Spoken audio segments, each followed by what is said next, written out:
ये सफर शुरू होता है नहीं बोलने से। शुरू कहां से होता है?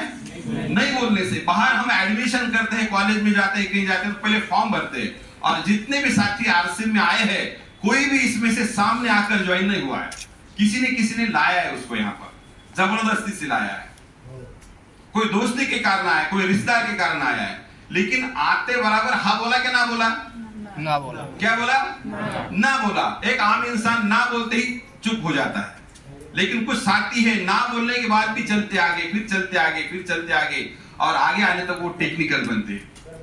तो आपने उड़ान वालों को देखा, बिगिनर वालों को देखा, आज हम इनको सुनेंगे एक एक लाइन में वो क्या है और क्या चाहते हैं आरसीएम से। यस, क्योंकि मिशन पे काम करने वाले लोग आप। यस। नमस्कार। नमस्कार। नाम सनातन माथुर और मुंबई से आया हूँ। बेसिकली मैं रेलवे में इलेक्ट्रिकल इंजीनियर हूँ, और सर जिसे बता रहे थे कि इस बिजनेस में मैं आना बिल्कुल नहीं चाहता था, जबरदस्ती मुझे लाया गया था, और अभी 6 महीना मेरे को चेंज किया था, तब जाके मैंने बिजनेस को साइन किया था, और आज टेक्निकल मुकाम पे पहुंच गया हूँ।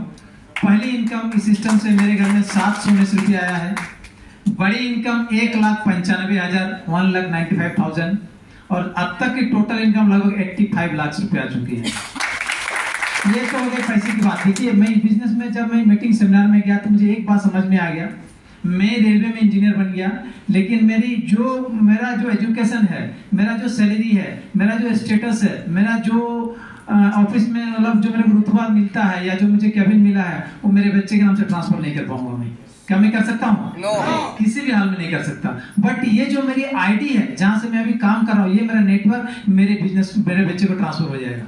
ये चीज मेरे को समझ में आ गया, और उस दिन से मैं दिन रात लग गया। एक चीज और बताना चाहूंगा कि मान लीजिए मैंने नौकरी करके कुछ प्रॉपर्टी जनरेट कर लिया, मुंबई में घर ले लिया, 2 फ्लैट बना लिया, मान लीजिए सपोज, लेकिन मेरा बेटा अगर मेरे जैसा लायक ना निकले, जरूरी नहीं कि मेरा बेटा मेरे जैसा लायक हो। पॉसिबल है क्या? No. अगर मेरा बेटा नालायक हो तो मेरा प्रॉपर्टी को बर्बाद कर सकता है। Am I right? Yes. क्या हो सकता है? Yes. लेकिन मेरा बेटा कितना भी नालायक निकले, मेरा बेटा इस नेटवर्क को खराब नहीं कर सकता और उसकी इनकम को बंद नहीं कर सकता, समझा? क्योंकि उसकी इनकम उसके वजह से नहीं आ रही, नेटवर्क की वजह से आ रही है। इसलिए मैंने बिजनेस को स्टार्ट किया। धन्यवाद सर। आज मैडम को सुनेंगे। मैडम को मैंने डिजिटली अनेक बार सुना हूँ, इनकी मतलब यूट्यूब में बहुत सारे वीडियो का मैं मतलब फॉलोअर हूँ, लेकिन आज मैं मैडम को पहली बार रूबरू सुनूंगा, और इसलिए मैं आज मुंबई से रोक नहीं पाया। मुंबई में भी सेमिनार है, उस सेमिनार में मेरे 50-60 लोग बैठे रहे, सेमिनार को छोड़ के मैं आज नासिक आया मैडम को सुनने के लिए। धन्यवाद। जय आरसीएम। नाव अण्णासाहेब गेहिरे, पंचायत समिती अकोले या ठिकाणी विस्तार अधिकारी म्हणून सध्या नोकरी करतो। असंच तुमच्यासारख्या एका मीटिंग मध्ये बसलो आणि त्या ठिकाणी मला कळालं का नोकरी तरक्की करने नहीं देती और आमिर बनने नहीं देती। मला तर आमिर बनायचं होतं, आणि मग त्याच दिवशी निर्णय घेतला का आपल्याला आरसीएम करायला पाहिजे। मित्रो, या ठिकाणी मीटिंग मध्ये आल्यानंतर समजलं की 100% प्रोडक्ट वापरायला पाहिजे। 100% प्रोडक्ट म्हणजे सकाळी उठल्यापासून रात्री झोपेपर्यंत आपल्या घरामध्ये ज्या वस्तू लागतात ते 100% वापरल्या तर आपलं जीवन बदलू शकतं। आणि अशाच पद्धतीने पहिल्या इनिंग पासून या सिस्टम मध्ये काम करतो। मुलाला सुद्धा या ठिकाणी एमबीए मार्केटिंग करून फुल टाइम या आरसीएम बिझनेस मध्ये आणलेला आहे, तो सुद्धा रॉयल्टी एज्युअर आहे। आणि आता भविष्य या ठिकाणी खूप उज्ज्वल आहे। फक्त एकच काम करायचं आहे का 100% प्रोडक्ट वापरायचे आहे, दुकान बदलायचं आहे, दुकान बदलून जिंदगी बदलू शकते, एवढंच या ठिकाणी सांगेल। धन्यवाद। जय आरसीएम। नाम मोहन धोमड़े, नासिक महाराष्ट्र का रहने वाला हूँ, और आरसीएम में आने के पहले एलएनटी जैसे कंपनी में काम करता था, लेकिन मेरा नसीब अच्छा था, वहां पे स्ट्राइक हो गया और आरसीएम बिजनेस मेरे जीवन में आया। आरसीएम में आने के पहले नेटवर्क मार्केटिंग ना खुद करता था ना किसी और को करने देता था।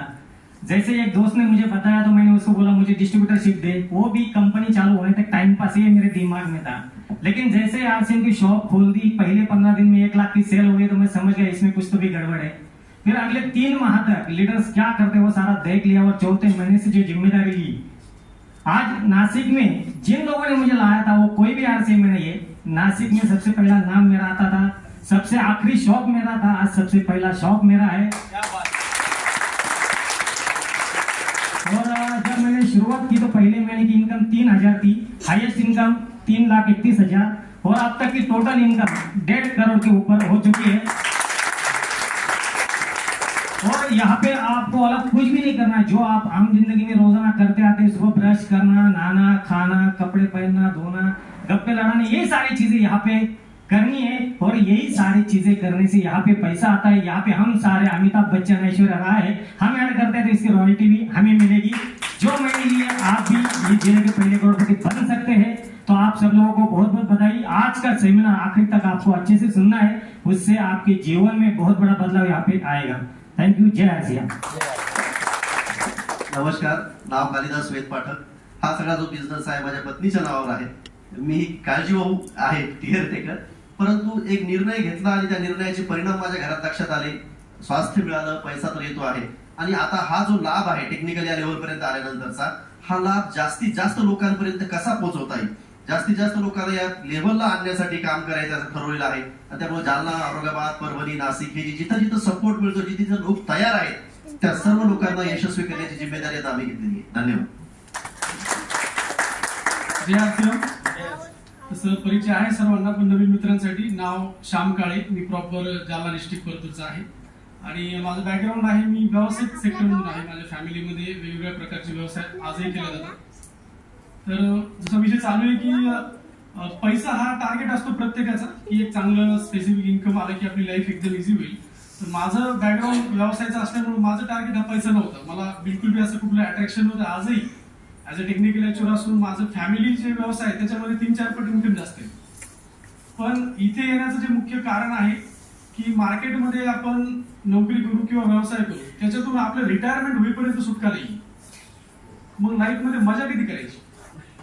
मजा करण्यासाठी काम शोधले, मजा करण्यासाठी व्यवसाय सुरू केले आणि असं झालं की आता असे प्लॅन आहेत लोकांचे की आता रिटायरमेंट नंतर फिरायला जाईल, रिटायरमेंट नंतर हाऊस पूर्ण करेल। पण मी या व्यवसायामध्ये आल्यामुळे ते टाइम फ्रीडमसाठी, की जे काही करायचं असेल आयुष्यामध्ये त्यासाठी आपल्या स्वतःचा टाइम असला पाहिजे। खूप साऱ्या गोष्टी आहेत करण्यासाठी, फक्त एकच गोष्ट नाही जे आपण करतो। आणि असे भरपूर लोक आहेत की ते जे काम करतात त्यांना ते आवडतही नाही। असा सर्वे पण झालेला आहे की भारतामध्ये जे लोक जे काम करतात ते त्यांच्या पसंतचं नाही, त्यांनी जो विचार केला होता ते करतच नाही। त्याच्यात ती पुन्हा एक मजा अशी आहे की ज्याचं शिक्षण घेतलं ते तर केलंच नाही। तर या व्यवसायामध्ये मी आलो ते टाइम फ्रीडमसाठी आणि इथे मला जे अट्रॅक्शन झालं ते म्हणजे विदाऊट इन्व्हेस्टमेंट। मी जितके व्यवसाय माझ्या घरात केले जातात, सध्या आमच्या इथे बँक ऑफ महाराष्ट्र रेट आहे, माझ्या घरामध्ये 3 स्वामिल आहेत, त्यानंतर परतूरचं सर्वात मोठं टाईल्सचं शोरूमही आहे आणि मजेशीर जर काही लोकांना आवडत असेल जाऊ नका, तसे बारही आहे आमच्या इकडं। तर अशा प्रकारचं व्यावसायिक बॅकग्राऊंड असताना सुद्धा मी या व्यवसायाला जो अट्रॅक्ट झालो त्याचं कारण आहे की यामध्ये सिस्टम तयार होते आणि ती सिस्टम आपल्याशिवाय चालते। आणि जे माझे दुसरे व्यवसाय आहेत ते असा एकही व्यवसाय नाही की जो मालकाशिवाय चालतो। तर थँक्यू मित्रांनो, आज आपल्याला मॅडमला लक्ष देऊन ऐकायचे। थँक्यू।